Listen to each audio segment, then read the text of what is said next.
जी साथियों, आप लोग का बहुत बहुत तहे दिल से स्वागत है। और आज के इस एपिसोड में हम लोग अध्ययन करने चल रहे हैं मॉडर्न हिस्ट्री, जो कि काफ़ी ही आने वाले प्रारंभिक एग्ज़ाम हो, जो कि कॉम्पिटिटिव एग्ज़ाम जितने भी होते हैं उन सब के लिए बहुत ही महत्वपूर्ण साबित होती है। तो इसी आधार पर मैं सोचा कि आपको मॉडर्न हिस्ट्री बतला दूं, और जो कि बीपीएससी ओरिएंटेड है, जिसपे बीपीएससी के एग्ज़ाम में आने वाले बहुत तगड़े रूप से उसको पूछा जाएगा। तो हम लोग शुरू करते हैं यूरोपीय कंपनी का आगमन से। यूरोपियों का आगमन। अब यूरोपियों का आगमन, ये चीज़ें हम लोग शुरू करते हैं कि कैसे आए और कौन कौन कंपनियां आई, वहाँ से हम लोग डायरेक्ट शुरू करते हैं काफ़ी विस्तार में चर्चा करते हुए। तो सबसे पहले हम देख सकते हैं कि यहाँ पे आने वाले जो थे वो से पुर्तगाल, डच, अंग्रेज, फिर आए डेनिश और फिर फाइनली फ्रांसीसी। यूरोपीय कंपनी के आगमन को पहले पुर्तगाल आए, फिर डच आए, फिर अंग्रेज आए, फिर डेनिश आए, फिर फ्रांसीसी आए। सभी कंपनियों का आगमन आया, लेकिन पुर्तगाल जो था वो सबसे प्रथम में भी आए थे और सबसे लास्ट में गए हैं। पुर्तगाल जो थे सबसे प्रथम में आए, सबसे लास्ट में वो गए। तो चलिए इसी सिलसिले को शुरू करते हुए हम लोग आगे तरीके से बढ़ते हैं। तो हम लोग बात कर रहे थे यूरोपीय कंपनियों के आगमन पे। सबसे पहले जो कंपनी थी वो पुर्तगाल थी। कौन थी? पुर्तगाल। चलिए इसके बारे में कुछ लोग हमने विशेष बातें कर लेते हैं। तो पुर्तगाल जो थी, उससे पहले हम एक चीज़ और जान लेते हैं कि जितनी भी कंपनियां थी उनका एक अपना नाम था, कंपनी का नाम। जैसे वो देश तो हैं ही, पुर्तगाल, डच, डेनिश, लेकिन उसकी कंपनियों का नाम था अलग अलग। जैसे पुर्तगाल वाली कंपनी का नाम था Estado the India. Estado the India जो पुर्तगीज कंपनी थी, ये 1498 ईस्वी में आई थी, बनी थी, आई थी कह सकते हैं। अब 1498 में, तो इंडिया में उनका तो 17 मई 1498 में आए थे वास्को डी गामा।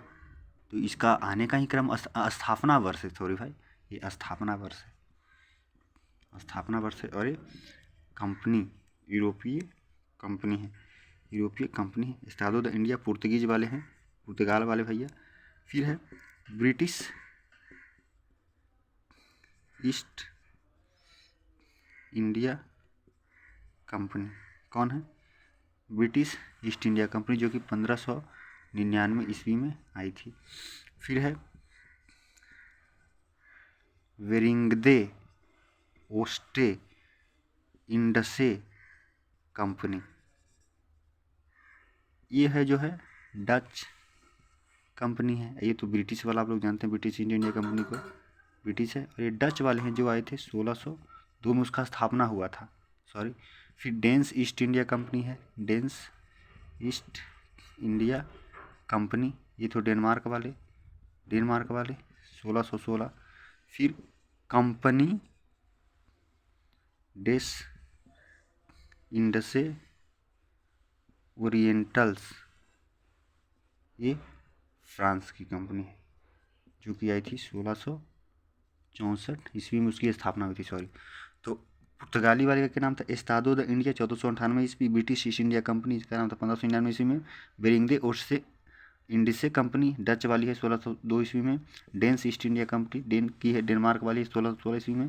कंपनी डेस इंडिसे ओरिएंटल्स फ्रांस वाली है 1664 ईस्वी में।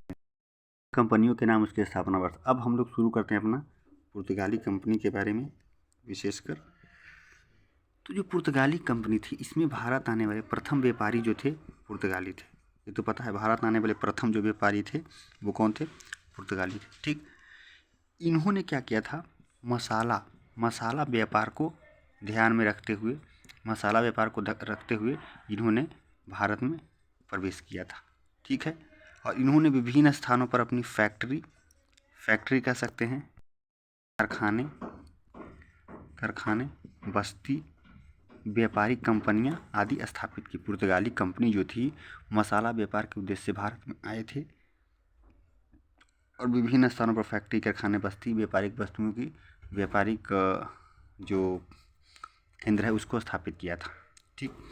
फिर देखते हैं कि इसके जो कारखाने थे, जो कारखाने बने, वो उत्पादन के केंद्र नहीं थे। यहाँ पे इसके कारखाने उत्पादन के केंद्र बल्कि भंडार, मतलब कारखाना में बस भंडार किया जाता, मतलब स्टोर की चीज़ों को स्टोरेज के रूप में रखा जाता है, जहाँ वस्तुओं को स्टोर किया जाता है, संग्रह कर जाता है। और उसके बाद जैसे कि भारत के विभिन्न क्षेत्रों से मसाले को वो आयात करते खरीदते थे, और खरीद के यहाँ पे एक कारखाना बनाया, वहाँ पे रख के उसके बाद यहाँ से फिर उसको यूरोप में बेचते थे। और उसको मतलब कारखाना को किलाबंद जैसा क्षेत्र एरिया में रखते थे, सुरक्षित एरिया में, जहाँ पे उसका गोदाम होता था, कार्यालय होता था, व्यापारी के लिए आवास भी होते थे, सारी चीज़ें होती थी। ये जो पुर्तगालियों की जो कारखाना निर्माण की जो पद्धति थी, जो पुर्तगाली आए थे जो कारखाना निर्माण किए थे पद्धति, इसकी पद्धति का निर्माण इन्हें इटली के व्यापारियों से प्राप्त हुआ था। इनको प्राप्त मतलब इन्होंने अपनाया था, जो इटली के व्यापारी थे उनसे इन्होंने मिला था ये सब सारी चीज़ों को। तो ये तो बात हो गई पुरानी बातें, लेकिन अब जो एग्ज़ाम की बातें हैं उसमें देखते हैं कि पुर्तगाली, एक सवाल ये तो तय है, लोग मतलब बतलाते हैं कि सर्वप्रथम आने वाले जो थे कौन थे, Vasco da gamma. Vasco da gamma साहब जो थे उन्होंने कब आए थे, कहीं कहीं डेट भी दिया जाता है 17 मई 1498 ईस्वी को। अब पूरा कि पहला कदम रखा, दूसरा कदम रखा, कैसे आया, कौन दिन था, उतना जानने की कोई मतलब नहीं, बस जानिए 17 मई 1498 को पुर्तगाली यात्री यहाँ पे आए और उन्होंने भारत के पश्चिमी तट, कहाँ, पश्चिमी तट कालीकट पर, कहाँ, पश्चिमी तट कालीकट यानी कि केरला में आए थे वो, ठीक। कहाँ पे आए थे, पश्चिमी तट कालीकट में आए थे।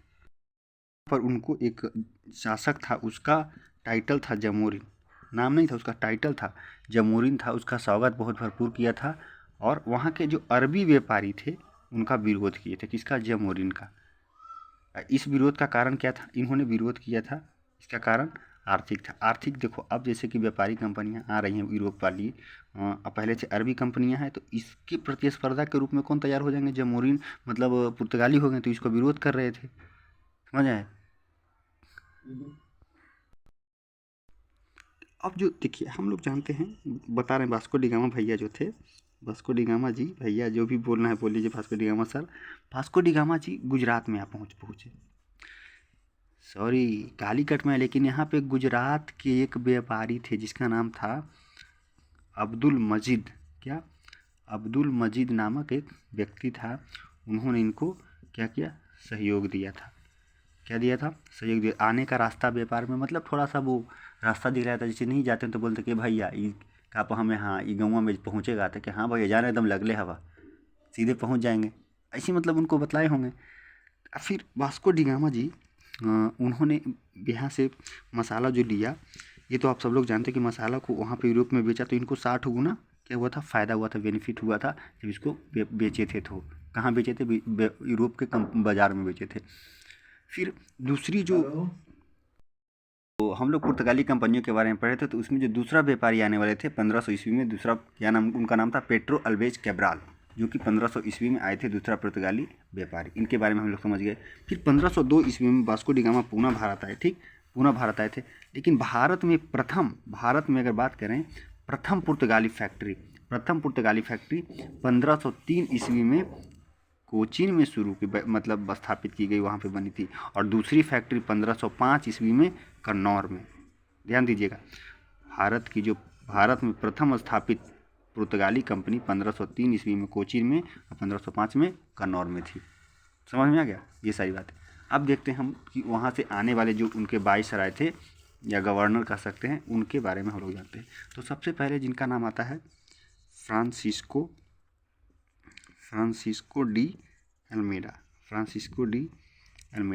वो 1505 से 1509 एडी में आते हैं, उनका टाइम पीरियड है। और वो भारत में आने वाले प्रथम पुर्तगाली गवर्नर थे,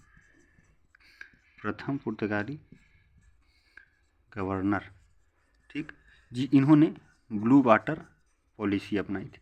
कौन सी पॉलिसी, ब्लू वाटर पॉलिसी। इसका आशय क्या है, मतलब इसका ये क्या था कि इसका मतलब था कि पुर्तगाली सरकार की ओर से यह कहा गया था कि पुर्तगाली व्यापारी ऐसे किलों का निर्माण करेंगे जिसका उद्देश्य सिर्फ सुरक्षा न होकर हिंद महासागर के व्यापार तट पर नियंत्रण करना भी होगा। इसी को ब्लू वाटर पॉलिसी कहते हैं। फिर से सुनिएगा, पुर्तगाली कंपनी जो थी वो बोलती थी कि भैया देखो, अगर आप पुर्तगाली अपने आप को समुद्री में मानते थे कि हम स्वामी हैं, मतलब क्योंकि जिसके पास नौसैनिक क्षमता मजबूत हुई थी, मतलब जो नेवी वगैरह वहाँ की जो नौसेना बहुत मजबूत हुई थी, वो बहुत मजबूत पाई जाती थी। लेकिन शुरुआत में पुर्तगाली बहुत मजबूत थे, तो उन्होंने कहा कि हम ऐसे व्यापारी किलों का निर्माण करेंगे जिसका उद्देश्य सिर्फ सुरक्षा न होकर हिंद महासागर व्यापार पर नियंत्रण करना भी है, कि हम इस पर नियंत्रण करेंगे और जो भी हिंद महासागर से वो करेगा व्यापार उस रास्ते से उसको टैक्स देना पड़ेगा। तो इसी को ब्लू वाटर पॉलिसी कहा गया, नीले पानी की नीति, ऐसा ही कुछ कहा जा सकता है।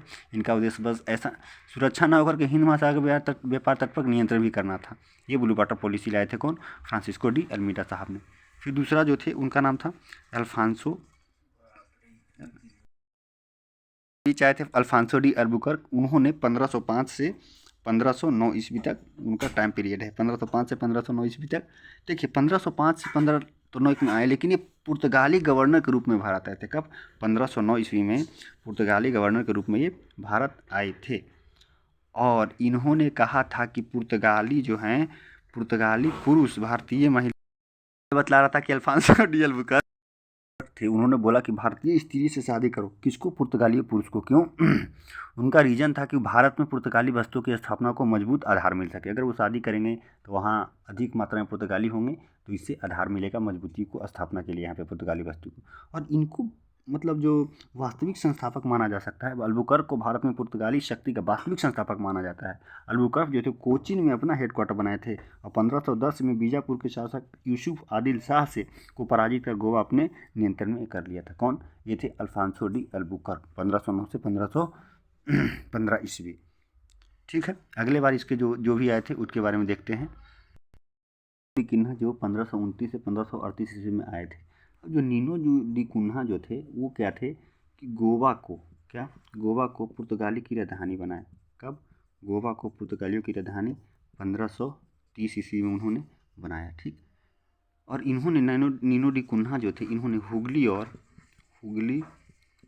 सेंट थोमे मद्रास के निकट है, ये सेंट थोमे मद्रास के निकट है, उसको व्यापारिक केंद्र बनाए। हुगली और सेंट थोमे को क्या बनाए? व्यापारिक केंद्र बनाए थे। कौन जो थे? नीनो डी कुन्हा ने। ये बात समझ में आ गया। अब देखिए पुर्तगाली जो थे उन्होंने 1554 ईस्वी में पांडिचेरी पर क्या किया था? नियंत्रण प्राप्त कर लिया था। किस पे? पांडिचेरी पे नियंत्रण प्राप्त कर लिया था।